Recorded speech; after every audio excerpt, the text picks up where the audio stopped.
Hello, my name is Brenda Lyons. I am the author of Winged Fantasy, Draw and Paint Magical and Mythical Creatures from Impact Books, and I'm here to tell you a little bit about what went into this book and give you kind of a chapter-by-chapter short summary of the book. Now I'm really excited because this is my first book, and I'm very excited that it was through Impact, a book publisher that I have quite a few titles from, and I really love their books and the way that they put their books together. So I'm just going to go through chapter by chapter, giving you a short summary of each. So, introduction, why do we love winged creatures? If you're going to buy this book, obviously that's a question you've probably answered for yourself, but here's a little bit of information about why I think why we love winged creatures, kind of as a society. So here's materials and techniques. This is primarily a watercolor painting book. There's a little bit of teaching on drawing and ink and graphite, but primarily it is watercolor. You can see a bit about different pigments you can use, how to mix different watercolor colors, difference between cakes and tubes. There's also a section on pencils here. Brushes, papers, and boards. Very important. It's very different between the papers and boards, the techniques that you're going to get. Different materials, how to transfer your drawing. A lot of people, they create a beautiful drawing in their sketchbook and then they want to know how to transfer it onto watercolor paper, so this explains how to do that. Painting over graphite, and then drawing with ink. A lot of people love using ink, and watercolor is great to use over ink because ink is primarily waterproof, and then watercolor, you don't have to worry about like alcohols or solvents bringing up your ink, so watercolor and ink go very well together. And then this chapter, this is a chapter that a lot of people requested from me, drawing wings. A lot of people ask me, how do you do bird wings? How do you understand bird anatomy? This explains that very well in these pages. And I cover both birds and bats because obviously if you're drawing dragons, you're going to want to know how to draw bat wings, as well as insect wings. Lots of different cool wings, dinosaur wings here. So this is how bat wings move. And then the bird wing section, by popular demand. I explain not just wing anatomy, but also feather placement, how the feathers attach to the bones, and the general bone anatomy for bird wings. Then different types of bird wings, and then step-by-steps on how to draw each of the wings here. So we're going to go to the dragon section. So, dragons of the world, from sea to mountain to forest. I tried to cover different types of dragons, dragons and wyverns, created a water dragon, and this is just basic anatomy on how to draw basic dragons. And then this is an example of the step-by-steps. I tried to start with the drawing and then go slowly step-by-step, showing my steps of washes and then details. So hopefully these are very easy to follow. I do use a lot of colors, however, you can use as many colors or as few colors as you want. The important thing is your value, getting your crisp details in here. And for white, you always want to leave the paper, the white of the paper. If you go back with gouache or white acrylic, it's never going to look quite as crisp.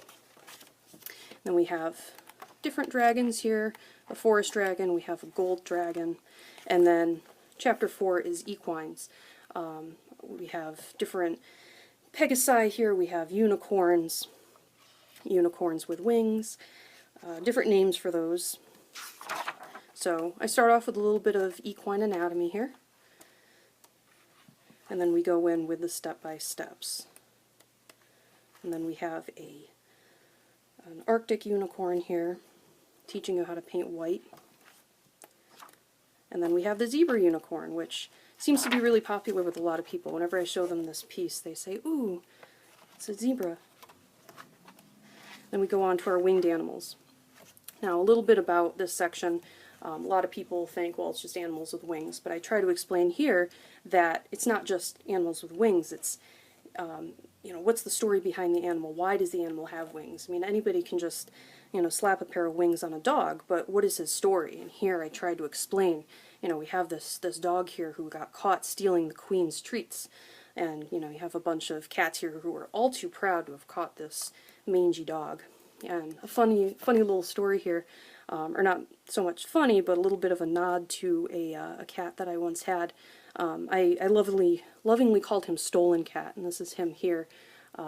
He was a gray cat. He didn't have a tail, and I call him Stolen Cat because I jokingly say that I stole him from my neighbors, but we both shared him. They knew that I had him, and he was a beloved cat in this household. Sadly, he passed away in October. There's another little nod to another cat here whose name was Butler, and he sadly passed away as well. So 2 cats are kind of immortalized in my book, 2 cats that I loved a lot.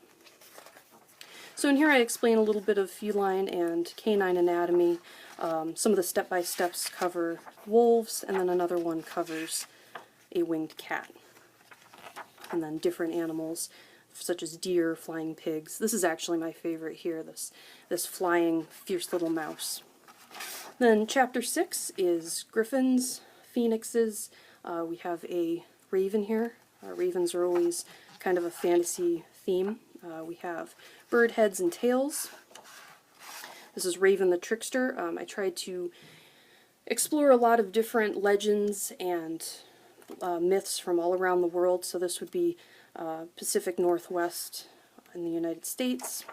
The Thunderbird, another North American legend. And we have the Phoenix, which is found all the way from the Far East to for all across the globe. Middle East. There have even been contemporary Phoenix legends as well.